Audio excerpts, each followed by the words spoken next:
ಎಲ್ಲರಿಗೂ MCQ master ಕ್ವಿಜ್ಗೆ ಸ್ವಾಗತ.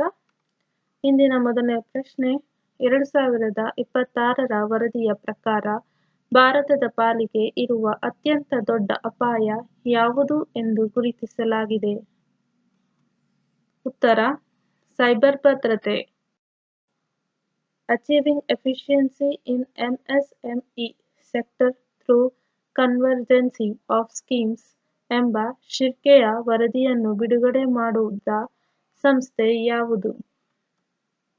ಉತ್ತರ: ನೀತಿ ಆಯೋಗ. ನೀತಿ ಆಯೋಗದ ವರದಿಯ ಪ್ರಕಾರ ಪ್ರಸ್ತುತ MSME ಸಚಿವಾಲಯವು ನಿರ್ವಹಿಸುವ ಎಷ್ಟು ಯೋಜನೆಗಳು ವಿಲೀನಕ್ಕೆ ಸೂಕ್ತವಾಗಿವೆ? ಉತ್ತರ: 18ಕ್ಕೂ ಹೆಚ್ಚು ಯೋಜನೆಗಳು.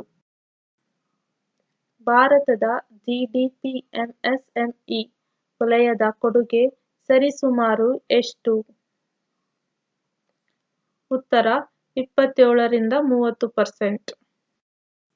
ಇತ್ತೀಚೆಗೆ ಭಾರತ ಮತ್ತು ಇಸ್ರೇಲ್ ಯಾವ ಕ್ಷೇತ್ರದಲ್ಲಿ ತಾಂತ್ರಿಕ ಸಹಕಾರಕ್ಕಾಗಿ ಜಂಟಿ ಘೋಷಣೆಗೆ ಸಹಿ ಹಾಕಿವೆ?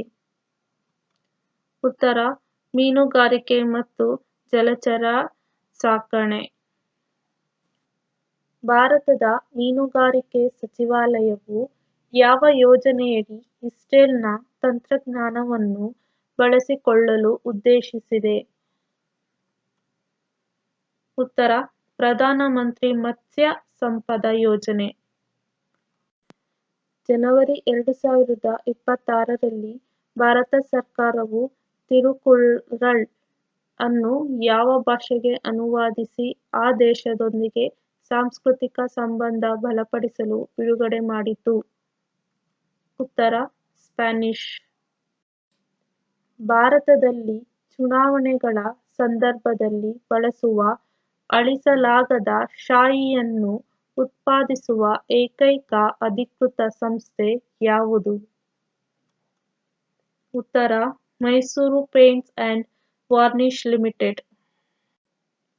ಅಳಿಸಲಾಗದ ಶಾಯಿಯಲ್ಲಿ ಬಳಸಲಾಗುವ ಯಾವ ರಾಸಾಯನಿಕವು ಚರ್ಮದ ಮೇಲೆ ಬಿದ್ದಾಗ ನೇರಳಾತೀತ ಕಿರಣಗಳಿಗೆ ಒಡ್ಡಿಕೊಂಡರೆ ಕಪ್ಪು ಬಣ್ಣಕ್ಕೆ ತಿರುಗುತ್ತದೆ? ಉತ್ತರ: ಸಿಲ್ವರ್ ನೈಟ್ರೇಟ್. ಅಳಿಸಲಾಗದ ಶಾಯಿಯನ್ನು ಮೊದಲ ಬಾರಿಗೆ ಭಾರತದ ಯಾವ ಸಾರ್ವತ್ರಿಕ ಚುನಾವಣೆಯಲ್ಲಿ ಪ್ರಾಯೋಗಿಕವಾಗಿ ಬಳಸಲಾಯಿತು? ಉತ್ತರ: 1962. ಪ್ರಾಜೆಕ್ಟ್ ಸನ್ಕ್ಯಾಚರ್ ಅಡಿಯಲ್ಲಿ ಬಾಹ್ಯಾಕಾಶದಿಂದ ಭೂಮಿಗೆ ಶಕ್ತಿಯನ್ನು ಯಾವ ರೂಪದಲ್ಲಿ ರವಾನಿಸಲು ಉದ್ದೇಶಿಸಲಾಗಿದೆ? ಉತ್ತರ: ಲೇಸರ್ ಅಥವಾ ಮೈಕ್ರೋವೇವ್ ಕಿರಣಗಳ ಮೂಲಕ. ಇತ್ತೀಚೆಗೆ ಕ್ರೂಗರ್ ರಾಷ್ಟ್ರೀಯ ಉದ್ಯಾನವನವು ಯಾವ ಪ್ರಾಣಿಗಳ ಅಕ್ರಮ ಬೇಟೆಯನ್ನು ತಡೆಯಲು AI ಚಾಲಿತ ಸ್ಮಾರ್ಟ್ ಫೆನ್ಸಿಂಗ್ ತಂತ್ರಜ್ಞಾನವನ್ನು ಜಾರಿಗೆ ತಂದು ಸುದ್ದಿಯಲ್ಲಿದೆ? ಉತ್ತರ: ಕಪ್ಪು ಗೆಂಡಾಮೃಗಗಳು. ಕ್ರೂಗರ್ ರಾಷ್ಟ್ರೀಯ ಉದ್ಯಾನವನವು ಯಾವ ದೇಶದಲ್ಲಿದೆ? ಉತ್ತರ: ದಕ್ಷಿಣ ಆಫ್ರಿಕಾ. 2026ರ ದ್ವಿಪಕ್ಷೀಯ ಒಪ್ಪಂದದ ಭಾಗವಾಗಿ ಭಾರತದ ಯಾವ ಪ್ರಾಣಿ ಸಂರಕ್ಷಣಾ ಯೋಜನೆಯ ಅನುಭವವನ್ನು ಕ್ರೂಗರ್ ಉದ್ಯಾನವನದ ಅಧಿಕಾರಿಗಳೊಂದಿಗೆ ಹಂಚಿಕೊಳ್ಳಲು ನಿರ್ಧರಿಸಲಾಗಿದೆ? ಉತ್ತರ: ಪ್ರಾಜೆಕ್ಟ್ ಚೀತಾ. ವೊಮೇನಿಯಾ ಉಪಕ್ರಮವನ್ನು ಯಾವ ವರ್ಷದಲ್ಲಿ ಪ್ರಾರಂಭಿಸಲಾಯಿತು?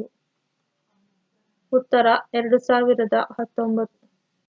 ವೊಮೇನಿಯಾ ಉಪಕ್ರಮವು ಯಾವ ಸಚಿವಾಲಯದ ಅಡಿಯಲ್ಲಿ ಬರುತ್ತದೆ? ಉತ್ತರ: ವಾಣಿಜ್ಯ ಮತ್ತು ಕೈಗಾರಿಕಾ ಸಚಿವಾಲಯ. ಭಾರತೀಯ ಅಂಚೆ ಇಲಾಖೆಯು ಇತ್ತೀಚೆಗೆ ಯಾವ ನೆಟ್ವರ್ಕ್ನ ಮೊದಲ ಆರ್ಡರ್ ಅನ್ನು ವಿತರಿಸುವ ಮೂಲಕ ಡಿಜಿಟಲ್ ಲಾಜಿಸ್ಟಿಕ್ಸ್ ಯುಗಕ್ಕೆ ಪ್ರವೇಶಿಸಿದೆ? ಉತ್ತರ ONDC. ONDC ಜೊತೆಗಿನ ಸಹಭಾಗಿತ್ವದಲ್ಲಿ ಇಂಡಿಯಾ ಪೋಸ್ಟ್ನ ಮುಖ್ಯ ಪಾತ್ರವೇನು?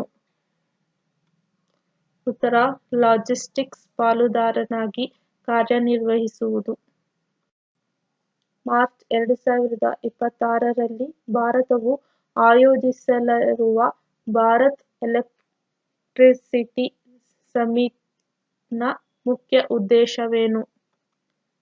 ಉತ್ತರ ಜಾಗತಿಕ ಇಂಧನ ಪರಿವರ್ತನೆ ಮತ್ತು ನವೀಕರಿಸಬಹುದಾದ ಇಂಧನ ಮೂಲಗಳ ಪ್ರದರ್ಶನ.